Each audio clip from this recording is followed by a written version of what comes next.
जय हिंद साथियों, मैं जयशंकर झा आज आप लोगों के लिए मानव शरीर से जुड़े महत्वपूर्ण प्रश्न लेकर आया हूं, जो आप लोगों को जानना जरूरी है, क्योंकि इसमें जितना क्वेश्चन का कलेक्शन है वो सभी क्वेश्चन बीपीएससी हो या एसएससी हो या बैंक हो या रेलवे हो, विभिन्न तरह के प्रतियोगी एग्जामिनेशन में बहुत बार क्वेश्चन पूछा गया है और शरीर से जुड़ा हुआ है, तो इसलिए सभी प्रश्नों को आपको जानना जरूरी है। तो आइए देखते हैं मानव शरीर से जुड़े कुछ महत्वपूर्ण प्रश्न और उत्तर। तो पहला प्रश्न है, लाल रक्त कण रेड ब्लड सेल्स का निर्माण कहाँ होता है? तो रेड ब्लड सेल्स का निर्माण अस्थि मज्जा में होता है।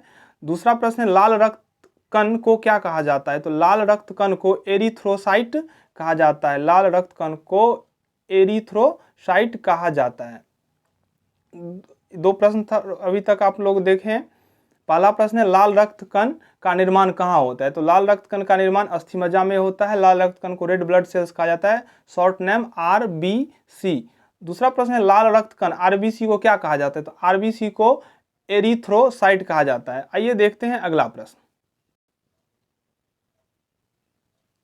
लाल रक्त कण का जीवन काल कितना होता है, यानी कि आरबीसी कितना दिन तक जीवित रहता है? तो 20 से 120 दिन तक, 20 से 120 दिन तक आरबीसी ब्लड जीवित रहता है। अगला प्रश्न, श्वेत रक्त कण व्हाइट ब्लड सेल्स का जीवन काल कितना होता है? 2 से मात्र 4 दिन। आरबीसी का लाइफ 20 से 120 दिन, डब्ल्यूबीसी का लाइफ 2 से 4 दिन। अगला प्रश्न, श्वेत रक्त कण को क्या कहा जाता है? तो श्वेत रक्त कण को ल्यूकोसाइट्स कहा जाता है। श्वेत रक्त कण को ल्यूकोसाइट्स कहा जाता है। अगला प्रश्न है, रक्त की अशुद्धियां किस अंग में जाकर छनती है? तो रक्त की अशुद्धियां वृक्क में जाकर छनती है। रक्त की अशुद्धियां, रक्त में जो भी कुछ अशुद्धियां होती है वो वृक्क में जाकर छना जाता है।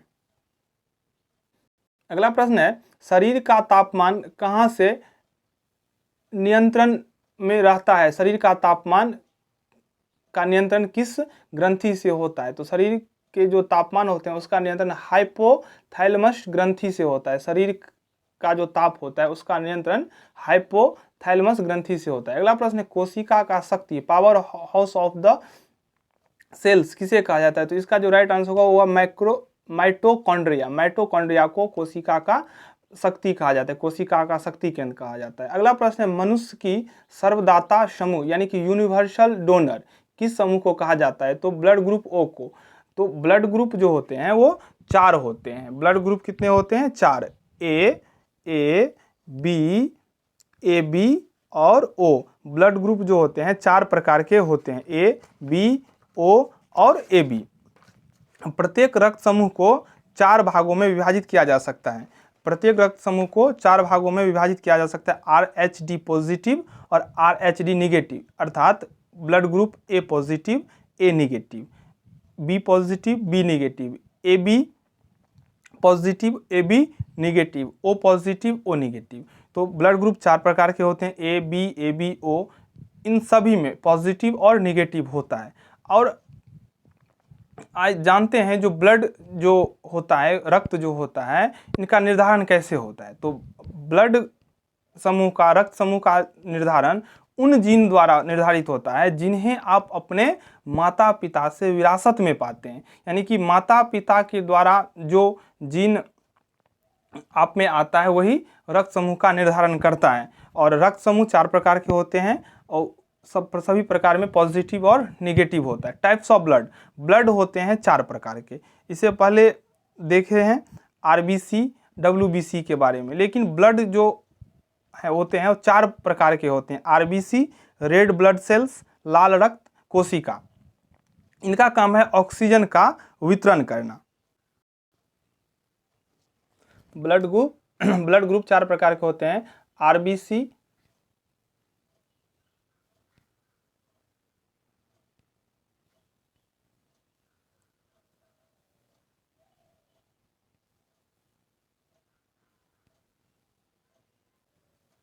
ब्लड 4 प्रकार के होते हैं, आरबीसी, डब्ल्यूबीसी, प्लेटलेट्स और प्लाज्मा। आरबीसी का पूरा नाम होता है red blood cells, red blood sales. और डब्ल्यूबीसी का पूरा नाम होता है व्हाइट ब्लड सेल्स। आरबीसी का काम होता है कोशिका में ऑक्सीजन का वितरण करना। आरबीसी का काम होता है ऑक्सीजन का वितरण करना, और डब्ल्यूबीसी का वर्क होता है हमारे शरीर को संक्रमण से प्रतिरक्षित करना, यानी किसी प्रकार के संक्रमण का जो खतरा होता है हमारे शरीर पे उसका कंट्रोलिंग डब्ल्यूबीसी करता है, व्हाइट ब्लड सेल्स करता है। प्लेटलेट्स जो होता है वो हड्डियों को स्वस्थ रखता है। प्लेटलेट्स जो होता है रक्त समूह वो हड्डियों को स्वस्थ रखता है, और प्लाज्मा जो होता है वो सॉलिड होता है जिसमें पानी, नमक और प्रोटीन रहता है। तो ब्लड ग्रुप जो ओ है उसको यूनिवर्सल डोनर कहा जाता है। यूनिवर्सल डोनर का मतलब होता है जो ओ ब्लड ग्रुप के जो भी व्यक्ति होंगे वो किसी भी ब्लड ग्रुप को अपना रक्त दे सकते हैं। जब किसी को चोट पहुंचता है, ब्लड बहुत ज़्यादा स्रावित हो जाता है, इस स्थिति में उन्हें ब्लड की आवश्यकता होता है। तो ब्लड जिस ग्रुप का वो व्यक्ति होगा ब्लड ग्रुप, वही ब्लड ग्रुप उन्हें चाहिए, दूसरा ब्लड ग्रुप उन्हें दिया नहीं जा सकता है। लेकिन ब्लड ग्रुप ओ वाले जो व्यक्ति होंगे उन्हें यूनिवर्सल डोनर कहा जाता है। मनुष्य की सर्वदाता रक्त समूह होता है, वो किसी भी ब्लड ग्रुप को, चाहे ए हो, बी हो, ए बी हो, उन्हें वो दे सकता है। तो ब्लड ग्रुप ओ को यूनिवर्सल डोनर कहा जाता है, और ब्लड ग्रुप ए बी को यूनिवर्सल रिसेप्टर कहा जाता है, क्योंकि ए बी जो होगा वो किसी भी ब्लड ग्रुप से ले सकता है। ओ ब्लड ग्रुप के जो व्यक्ति होंगे किसी भी ब्लड ग्रुप को तो अपना ब्लड दे सकते हैं, और ए बी किसी भी ब्लड ग्रुप से ब्लड ले सकते हैं। तो इसीलिए ओ को यूनिवर्सल डोनर और ए बी को यूनिवर्सल रिसेप्टर कहा जाता है।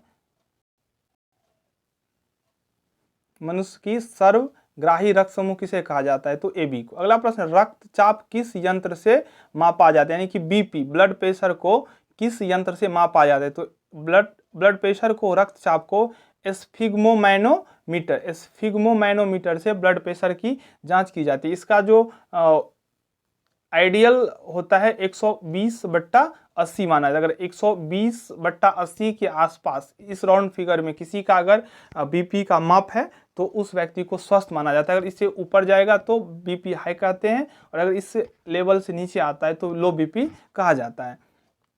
तो रक्तचाप को मापने वाले यंत्र को स्फिग्मोमैनोमीटर कहा जाता है। अगला प्रश्न, ब्लड बैंक किसे कहा जाता है? ब्लड बैंक प्लीहा को कहा जाता है, स्प्लीन को ब्लड बैंक कहा जाता है। अगला प्रश्न, केंद्रक की खोज किसने की? तो केंद्रक का खोज रॉबर्ट ब्राउन ने किया था केंद्रक का खोज। अगला प्रश्न है, भोजन का पाचन कहाँ से प्रारंभ होता है? तो भोजन का पाचन मुख से प्रारंभ होता है। अगला प्रश्न है, पचे हुए भोजन का अवशोषण कहाँ होता है? जो भोजन पच जाता है उसका अवशोषण छोटी आंत में होता है। अगला प्रश्न है, पित्त कहाँ से स्रावित होता है? तो पित्त यानी कि बाइल यकृत, लीवर द्वारा स्रावित होता है। अगला प्रश्न, शरीर की सबसे बड़ी ग्रंथि है? तो शरीर की जो सबसे बड़ी ग्रंथि यानी कि लार्जेस्ट ग्लैंड जो होता है वो लीवर होता है, यानी कि यकृत। अगला प्रश्न है, मानव शरीर की सबसे छोटी ग्रंथि कौन सी होती है? तो मानव शरीर की सबसे छोटी ग्रंथि प्यूटरी यानी कि पीयूष ग्रंथि होता है। अगला प्रश्न, कोशिका विभाजन को सर्वप्रथम किसने देखा? तो कोशिका विभाजन को सर्वप्रथम विरचाउ 1855 ईस्वी में देखा था। कोशिका का खोज का श्रेय रॉबर्ट हुक को दिया जाता है। तो कोशिका विभाजन का सर्वप्रथम विरचाउ 1855 में देखे थे। मनुष्य शरीर में पसलियों की संख्या कितनी होती है? तो मनुष्य के शरीर में पसली 24 होता है, जोड़ा में 12। तो एग्जाम में यहाँ भी इस क्वेश्चन में बहुत सारे स्टूडेंट कन्फ्यूजन के कारण उत्तर गलत कर देते हैं। तो यहाँ क्वेश्चन, जब ये क्वेश्चन आपके एग्जाम में आएगा तो थोड़ा सोचना है जो क्या पूछ रहा है आपसे। पसलियों की संख्या 24, पसलियों की संख्या जोड़ा में तब होगा 12, जोड़ा में पूछा जाएगा तो 12 और संख्या पूछेगा तो 24। अगला प्रश्न, मानव शरीर में हड्डियों की कुल संख्या कितनी होती है? तो मानव शरीर में टोटल 206 बोन्स होते हैं। अगला प्रश्न है, शरीर में मांसपेशियों की कुल कितनी संख्या होती है? तो शरीर में मसल्स जो होते हैं 639 होते हैं। सभी के सभी प्रश्न कॉम्पिटिटिव एग्जाम के लिए महत्वपूर्ण है। तो एक एक क्वेश्चन को ध्यान से देखें और हमारे YouTube चैनल के साथ आप बने रहें। कोई भी कॉम्पिटिटिव एग्जाम हो उससे रिलेटेड वीडियो मैं अपलोड करता रहूँगा। और अगर आप हमारे चैनल पर नए हैं तो चैनल को सब्सक्राइब कर सकते हैं। अगर हमारा प्रयास अच्छा लगे तो लाइक करें और अपने फ्रेंड्स के बीच भी शेयर कर दें ताकि उन्हें भी मदद मिल सके। अगला प्रश्न है, शलीवा यानी कि लार में पाया जाने वाला एंजाइम कौन सा होता है? तो टाइलिन होता है, यानी कि लार में टाइलिन एंजाइम पाया जाता है। अगला प्रश्न है, लिंग का निर्धारण कहाँ से होता है? तो लिंग का निर्धारण पुरुष क्रोमोसोम से होता है। अगला प्रश्न है, मनुष्य का हृदय कितने प्रकोष्ठ का होता है? तो मनुष्य का हृदय 4 कोष्ठीय होता है। अगला प्रश्न है, मानव शरीर में गुणसूत्रों की संख्या कितनी होती है? इस क्वेश्चन में भी बहुत सारे स्टूडेंट कन्फ्यूजन के कारण उत्तर गलत कर देते हैं, जबकि उन्हें आंसर पता होता है। तो मनुष्य के शरीर में क्रोमोसोम की जो संख्या होता है वो होता है 46 क्रोमोसोम होता है। इसको अगर हम जोड़ा में डिवाइड कर दें तो 23 पेयर्स होंगे, क्योंकि एक पेयर्स में 2 होते हैं, तो 23 pairs is equal to 46 unit. यानी कि अगर इकाई में पूछेगा कितने होते हैं तो गुण क्रोमोसोम 46, लेकिन जब जोड़ा में पूछा जाएगा, पेयर में पूछा जाएगा तो 23 ही इसका सही उत्तर होगा। तो अगर ऐसा प्रश्न आए आपके एग्जामिनेशन में तो आप थोड़ा ध्यान दीजिएगा। अगला प्रश्न, मानव शरीर का सबसे बड़ा अंग है, लार्जेस्ट ऑर्गेन, तो त्वचा। अगला प्रश्न है, शरीर की सबसे लंबी कोशिका कौन सी है? इसका होगा तंत्रिका तंत्र। तंत्रिका तंत्र शरीर की सबसे लंबी कोशिका। अगला प्रश्न, शरीर में अमीनो अम्ल यानी कि अमीनो एसिड की संख्या कितनी होती है? तो 22। अगला प्रश्न, शरीर में प्रतिदिन मूत्र यानी कि यूरिन कितना बनता है? तो 1.5 लीटर 1.5 लीटर प्रत्येक दिन शरीर में यूरिन बनता है। अगला प्रश्न, मूत्र दुर्गंध किसके कारण देता है? यानी कि यूरिन में जो स्मेल आता है, गंध आता है, वो किसके कारण से? तो यूरिया के कारण। अगला प्रश्न है, मानव शरीर का तापमान कितना होता है? मानव शरीर का तापमान 98.6 फ़ारेनहाइट और 37 डिग्री सेल्सियस। तापमान मापने के लिए एक फ़ारेनहाइट होता है, दूसरा सेल्सियस होता है। तो सेल्सियस में अगर मानव शरीर का तापमान पूछा जाएगा तो 98.6 और सेल्सियस में 37 डिग्री सेल्सियस। अगला प्रश्न, मानव शरीर में टिबिया नामक हड्डी कहाँ पाई जाती है? टिबिया नामक हड्डी पैरों में पाई जाती है। अगला प्रश्न, दांतों और हड्डियों की संरचना के लिए आवश्यक तत्व कौन से हैं?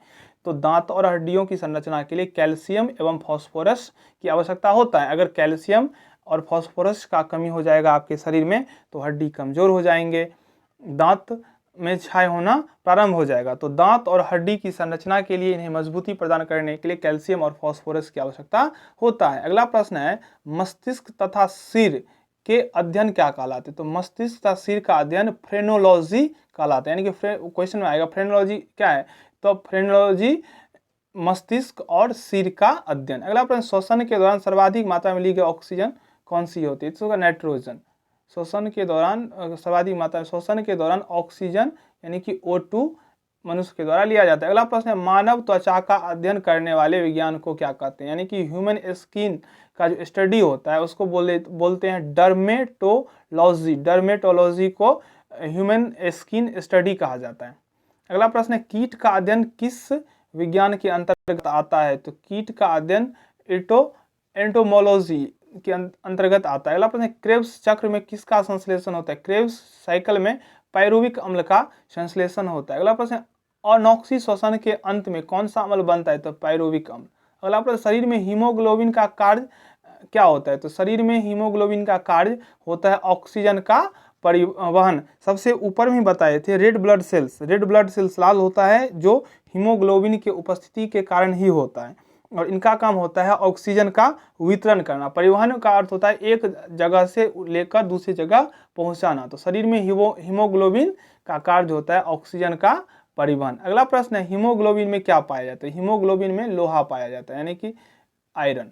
अगला प्रश्न, मानव शरीर में खून किसके उपस्थिति कारण नहीं जमता है? तो हिपेरिन के कारण खून जमता नहीं है।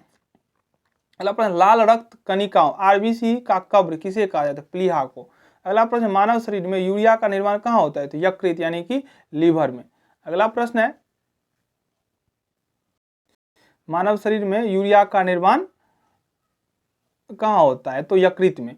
तो ये रहा आज के वीडियो का मानव शरीर के बारे में कुछ महत्वपूर्ण जानकारी, और आप हमारे साथ बने रहें। ऐसे ही बहुत सारे फैक्ट लेकर आप लोगों के बीच आऊँगा। अगर आप चैनल पर नए हैं तो चैनल को सब्सक्राइब जरूर कर लें, अपने फ्रेंड्स के बीच शेयर कर दें, बेल आइकन को प्रेस कर दें ताकि हमारे द्वारा दी गई सभी जानकारी आप तक सबसे पहले पहुँचे। जय हिंद, जय भारत।